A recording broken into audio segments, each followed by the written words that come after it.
Buongiorno, buon pomeriggio, e buonasera, Lazio world.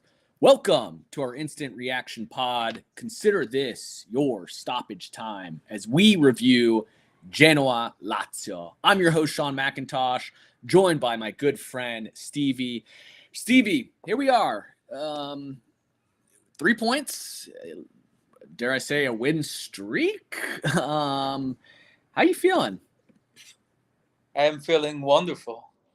I think it's the carry-on effect of the Italian coefficient, maybe. Well, it keeps things alive as much as we try to kill it, and as much as that hope is going to kill us. You know, we there's a little bit of life in this thing and in this campaign. So, let's talk about it. We'll jump in straight to our recap. Lazio on the road in this one against Genoa. Real interesting notes, and I'll spend some time talking about it later on. But we see a starting 11 real similar to what we saw last match. We don't see Rovella or Isaacson in that 11. Instead, you have Luis Alberto. You've got Vecino. You've got Felipe Anderson. Again, Kamada in the starting 11. Lazzari on that left side. Marusic on the right. And with the armband, we see Marusic here. So an interesting starting 11 as we talk about the planning and the future and what we're all doing here. So a match that really started fairly quiet for both sides. Honestly, almost had me asleep a little bit. You've got a really an indication for me of some question marks in the 34th minute. A really poor sliced cross from Lazzari.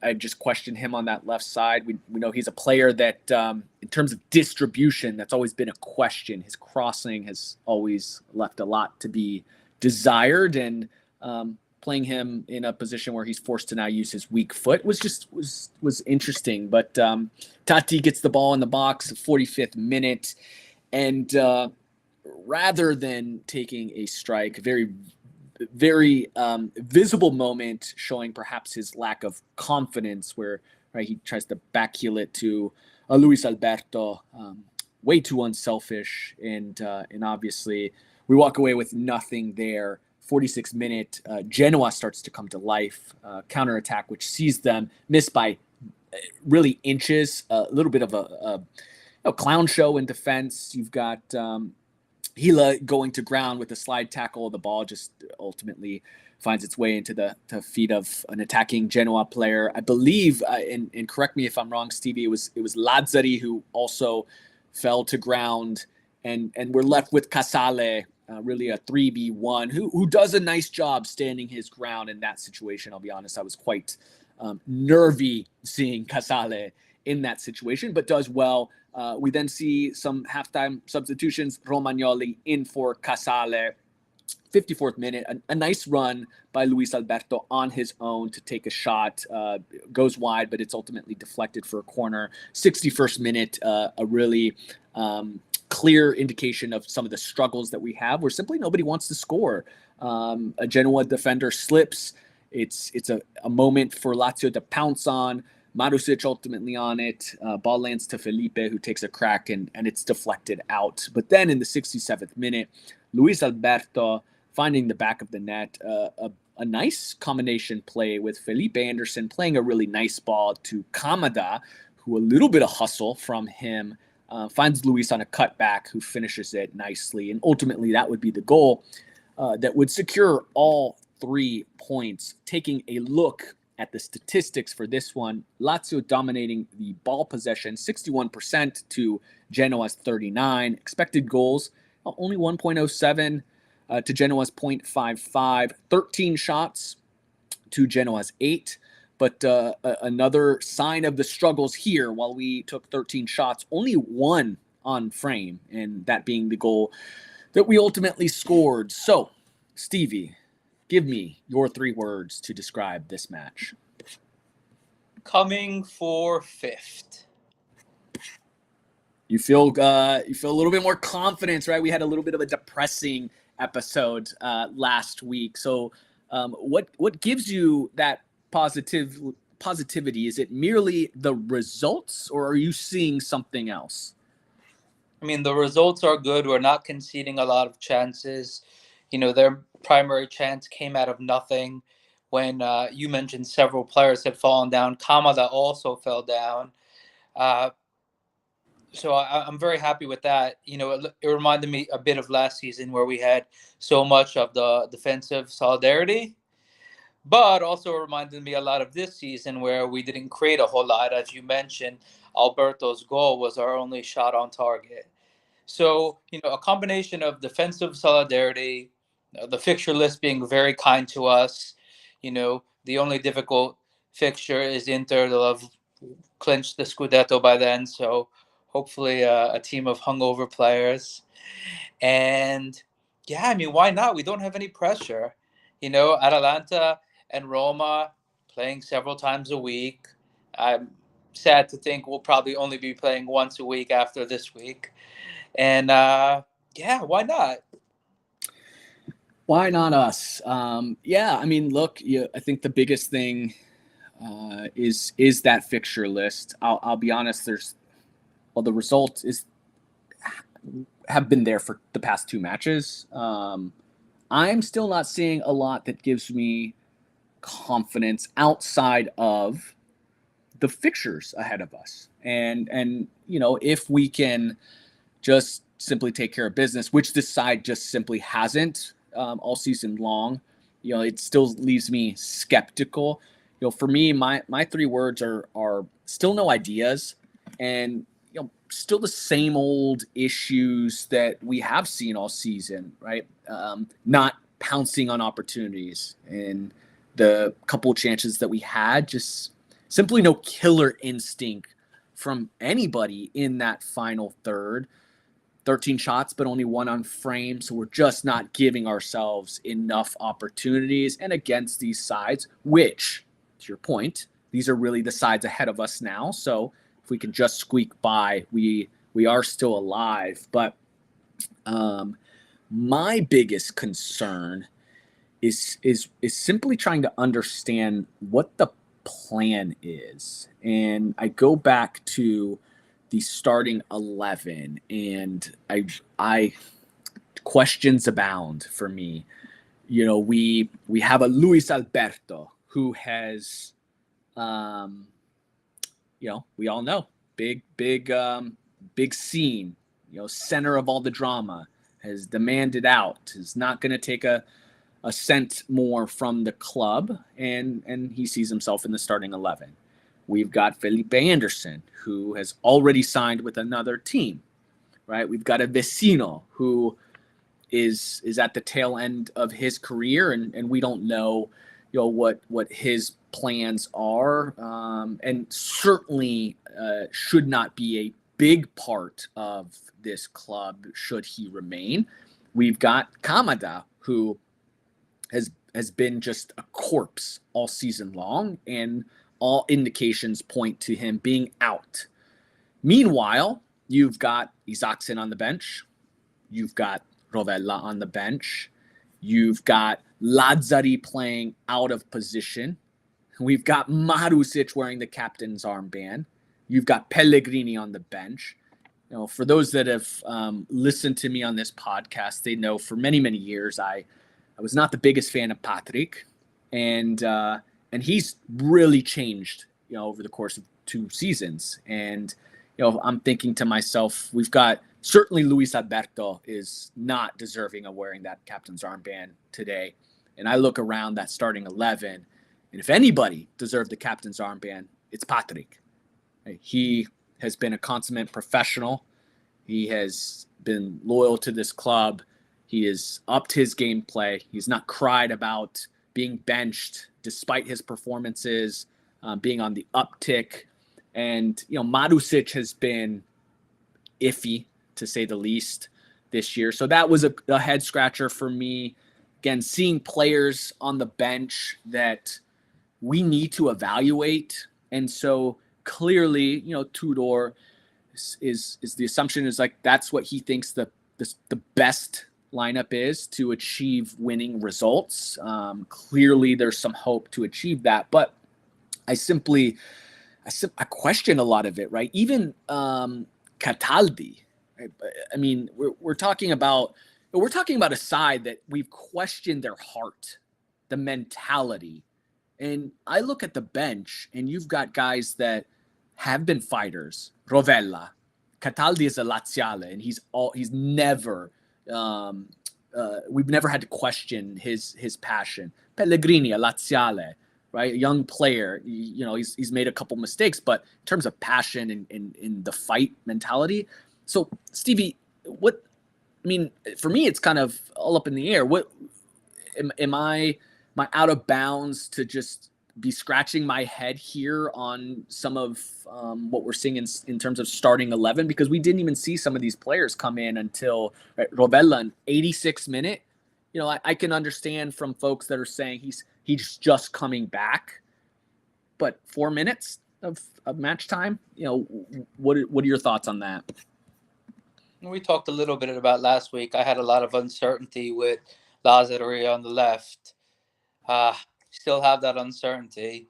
But then when he came off injured, did you not think, the straight change would be Pellegrini? I thought for sure. And who do we get?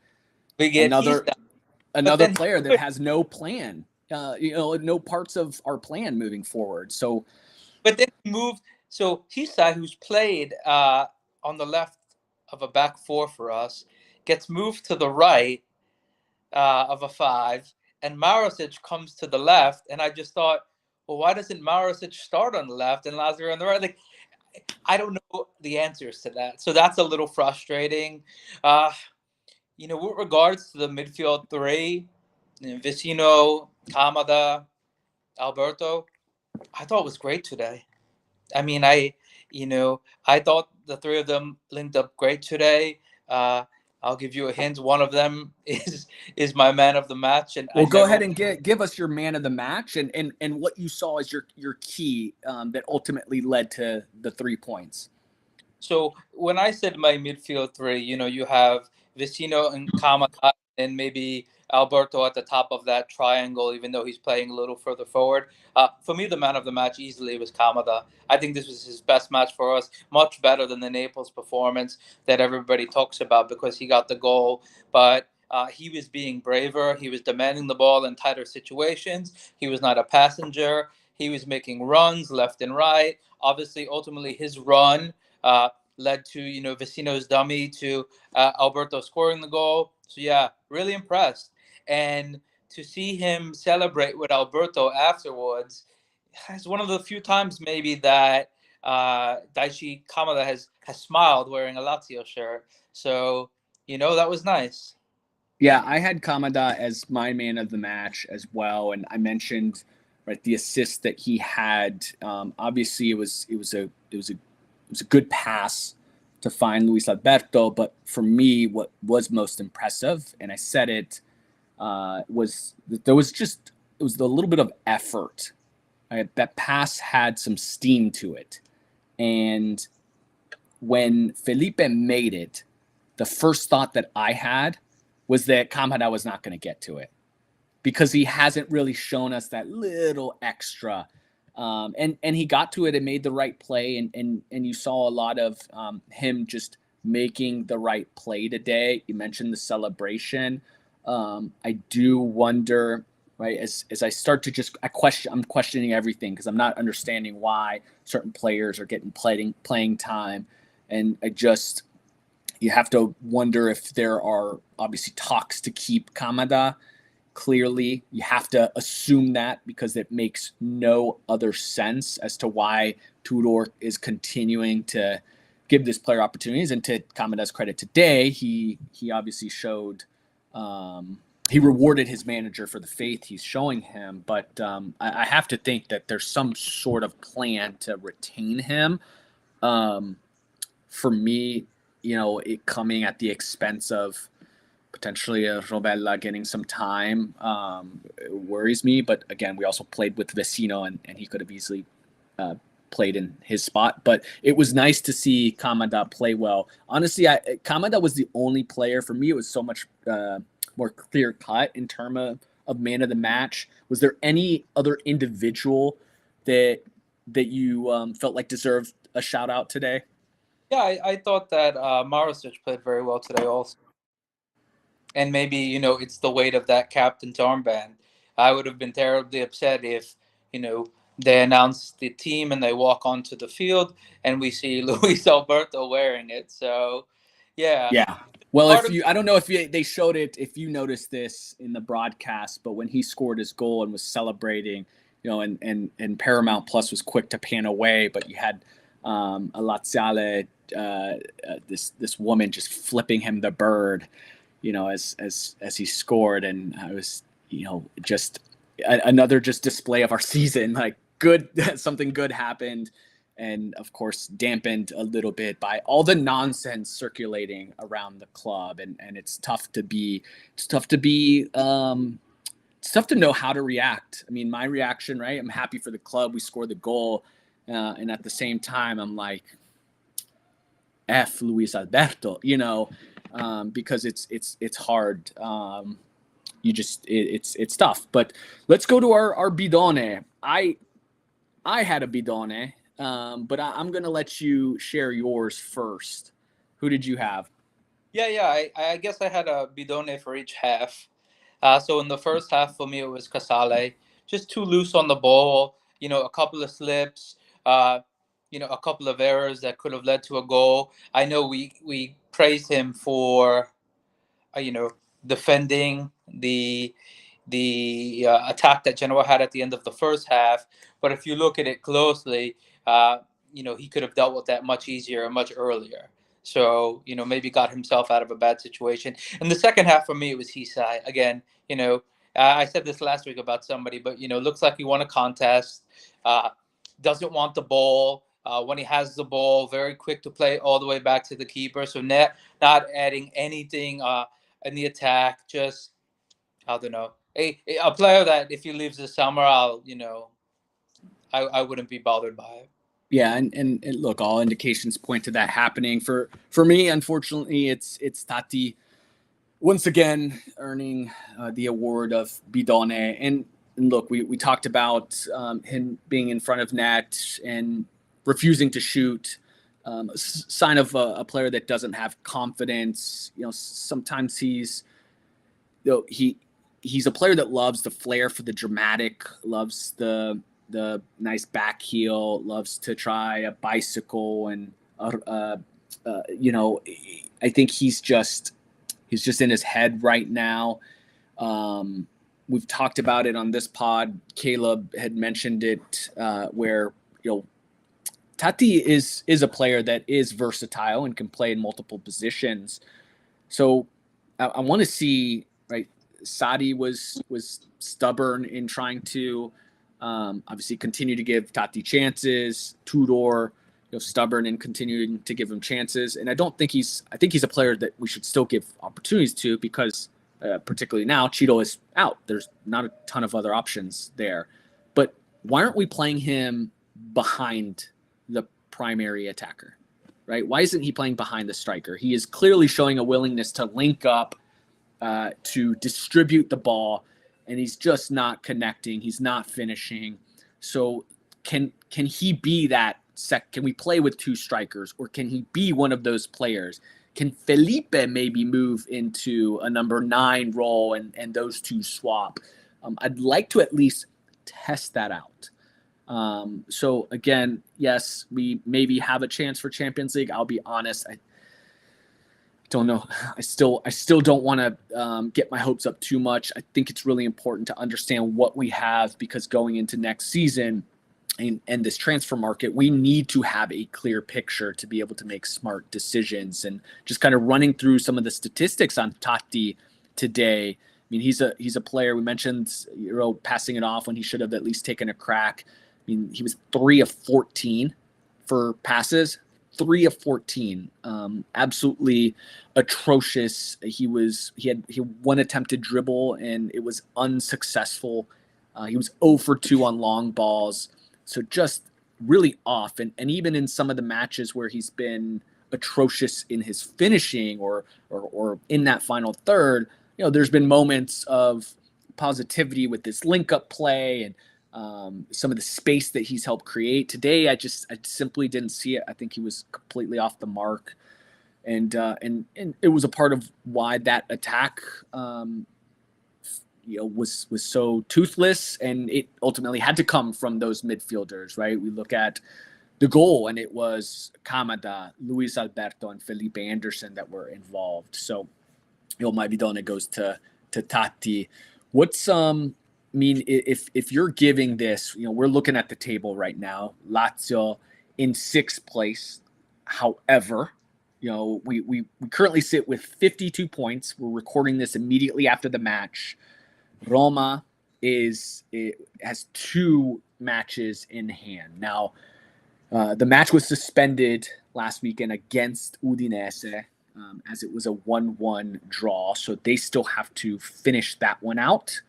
We've got to obviously hope that Udinese can hang on in that match, and Roma has a really tough fixture list. They play Bologna on Monday, then they play Napoli, then they've got their Europa League, which is against Leverkusen, who is right winning the Bundesliga this year. So that'll be a tough one. And my God, Stevie, we simply can't have Roma win the Europa League because we'll never hear the end of that.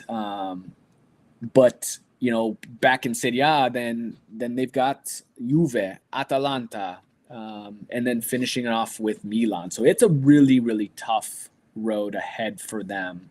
It's not that much easier for Atalanta, and Napoli has looked disastrous this season. So give me your percentage. Where do you have your percentage on us finishing in 5th? I said before Salerno, when we had 6 games left, that if we won all 6 and let's say hypothetically picked up 18 points, then we would finish in the top 5. I don't think we will do that, but it'll be interesting to say, if that would have been enough. So percentage, what was it? The statistics said before the match we had less than 2% chance to finish in the top 5. So let's say 10%. Wow. Honestly, and I'm pretty grim on our outlook in terms of finishing in 5th.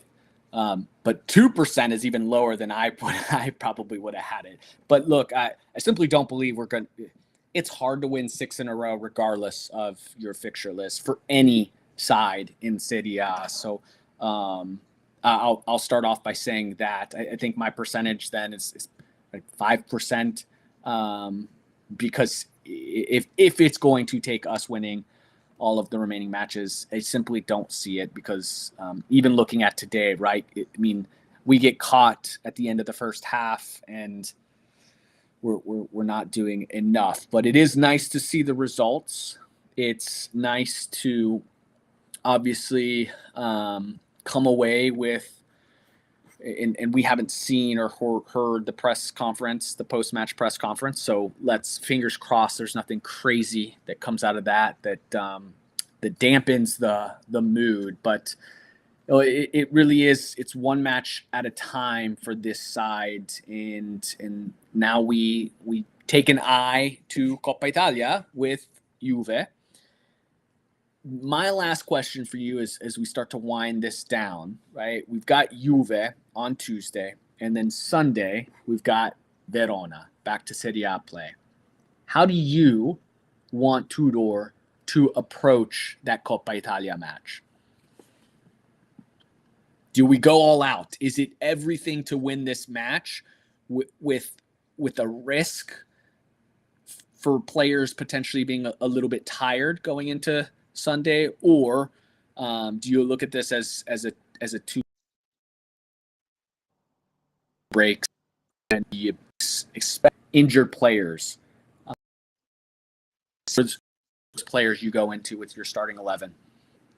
Yeah, I think if we had a defined Tudor starting 11, I'd have more clarity on what we should do, other than Kamada starting, because I mean, how much can we rotate?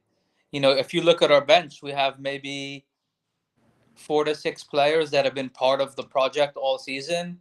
I counted before the match. We've had really 21 participants this season, which I think is way too low for a team, who is playing in several competitions.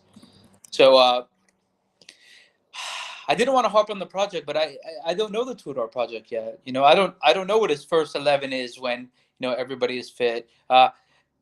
I'd be interested to look. I need to look and see what the ticket sales look like, because Juventus obviously is a big draw. It's a semifinal. If there's a big crowd there, I think we will go for it. And there doesn't seem to be much rhyme or reason as to why we, did what we did against Salerno, why we did what we did in the derby, what we did today. So, yeah, I say let's keep the momentum going. We very rarely score more than 2 goals. And, being down to knowing we're going to have to score 3 goals, it's very unlikely, because, Allegri will just go into terrace ball, 10 men behind, 20% possession. We don't have cutting edge. So I think it's very unlikely that we, turn that around, but, why not try? Yep, absolutely. I think it's an important match, even just to gain confidence and, again, see the type of players that you have, to understand the attitude, mentality in a cup match, down to who's going to step up.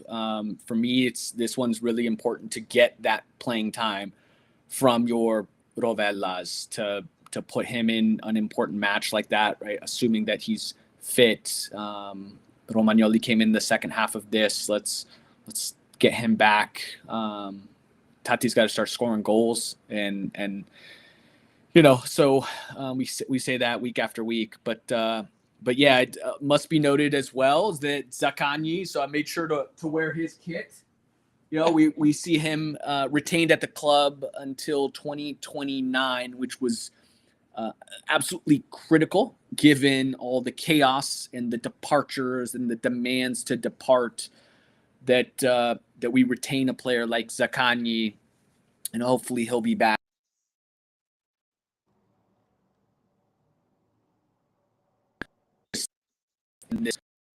So important games. We are still alive, regardless of it being a 2% chance, but we'll be here to cover them. Some important matches, despite the death we thought we had suffered weeks ago. Tune in. Please subscribe if you like what we're doing, or even if you don't. Check us out on social media across all platforms. And as always, sempre Forza Lazio.